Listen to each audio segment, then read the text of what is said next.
മരണക്കട്ടിലിൽ ശ്വാസം കിട്ടാതെ പിടയുന്ന ഒരമ്മ. മക്കൾക്കാവശ്യം അമ്മയുടെ ജീവനല്ല, ആ സ്വത്ത് എങ്ങനെ വീതം വെക്കണം എന്നാണ്. അതിശയോക്തിയല്ല, മലയാള സിനിമയിലെ താരസംഘടനയായ അമ്മയുടെ ഇന്നത്തെ അവസ്ഥയാണിത്. എന്താണ് അവിടെ സംഭവിക്കുന്നത്?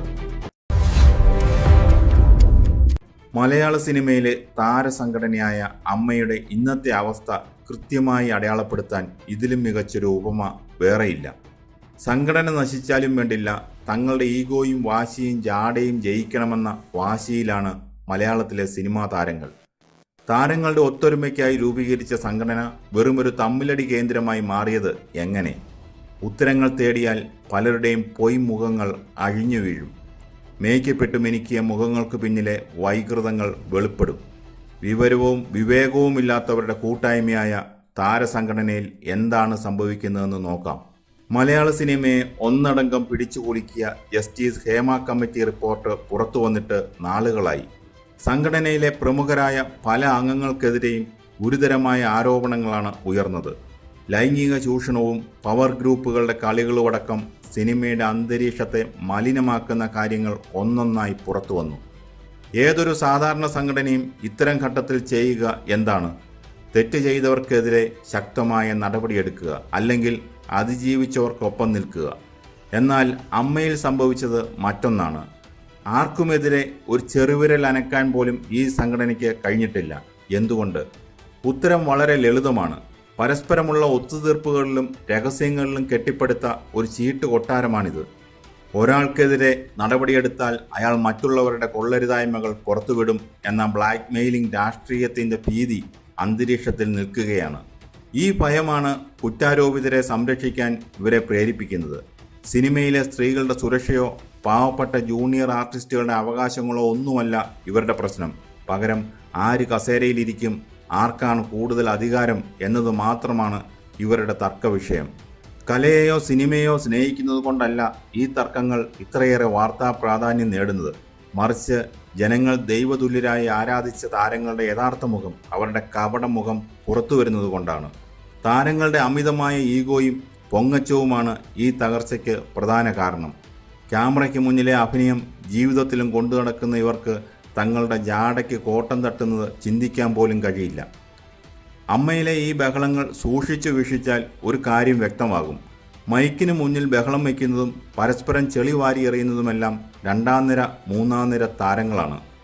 മലയാള സിനിമയിലെ ഒന്നാം നിര സൂപ്പർ താരങ്ങളോ പ്രമുഖരോ സംഘടനയുടെ ഇത്തരം ബഹളങ്ങളിൽ സജീവമല്ല. അവർ സുരക്ഷിതരായി മാറി നിൽക്കുകയാണ്. ഇനി ആരെങ്കിലും ഉണ്ടെങ്കിൽ തന്നെ അവരാരും ഈ വിഷയത്തിൽ വാ തുറക്കില്ല. തങ്ങളുടെ പ്രതിച്ഛായയ്ക്ക് കോട്ടം തട്ടാതെ മൂന്നാം നിരക്കാരെ മുന്നിൽ നിർത്തി ഒന്നാം നിരക്കാർ പിന്നിൽ നിന്ന് കാര്യങ്ങൾ നിയന്ത്രിക്കുന്ന റിമോട്ട് കൺട്രോൾ രാഷ്ട്രീയമാണോ ഇവിടെ നടക്കുന്നത് എന്ന് സംശയിക്കേണ്ടിയിരിക്കുന്നു. മലയാള സിനിമയ്ക്കോ അതിലെ സാധാരണക്കാരായ സിനിമാ താരങ്ങൾക്കോ ഈ സംഘടനയിൽ നിന്ന് യഥാർത്ഥത്തിൽ എന്ത് സംഭാവനയാണ് ലഭിച്ചിട്ടുള്ളത്? വർഷങ്ങളായി ഇവർക്ക് പറയാൻ ഒരൊറ്റ കാര്യമേയുള്ളൂ: കൈനീട്ടം. അവശരായവർക്കും പ്രായാധിക്യം ബാധിച്ചവർക്ക് നൽകുന്ന ഒരു ചെറിയ തുക. തീർച്ചയായും അതൊരു നല്ല കാര്യമാണ്. എന്നാൽ ഈ കൈനീട്ടം എന്ന പദ്ധതിയെ ഇവർ തങ്ങളുടെ എല്ലാ കൊള്ളരുതായ്മകളും മറയ്ക്കാനുള്ള ഒരു കവചമാക്കുകയാണ്. കൈനീട്ടം കൊടുക്കുന്നു എന്ന് പറയുന്ന ഇവർ ഓരോ പരിപാടിക്കും അമ്മ എഴുതിത്തള്ളുന്ന പൈസയുടെ കണക്കുകൾ പുറത്തുവിട്ടാൽ ആരും ഞെട്ടും.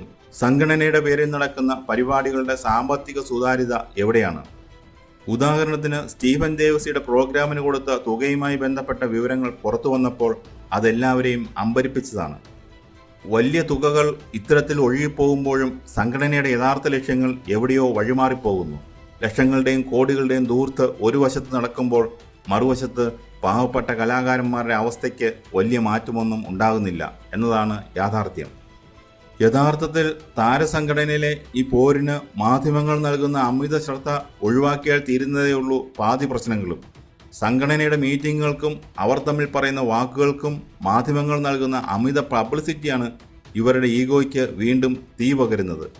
മാധ്യമങ്ങളിൽ നിന്ന് ലഭിക്കുന്ന ഈ അമിത ശ്രദ്ധ കാരണം തങ്ങൾ എന്തോ വലിയ ജനകീയ വിഷയമാണ് കൈകാര്യം ചെയ്യുന്നത് എന്ന ഭാവമാണ് ഈ താരങ്ങൾക്ക്. ചാനൽ മൈക്കുകൾക്ക് മുന്നിൽ വന്ന് ആര് കൂടുതൽ ജാട കാണിക്കും എന്നൊരു മത്സരം തന്നെയാണ് ഇവിടെ നടക്കുന്നത്. ഈ അനാവശ്യ ശ്രദ്ധ കൊടുക്കൽ മാധ്യമങ്ങൾ അവസാനിപ്പിച്ചാൽ ഈ ഈഗോ പോരുകളുടെ പകുതി വീര്യവും തനിയെ ചോർന്നു പോകും.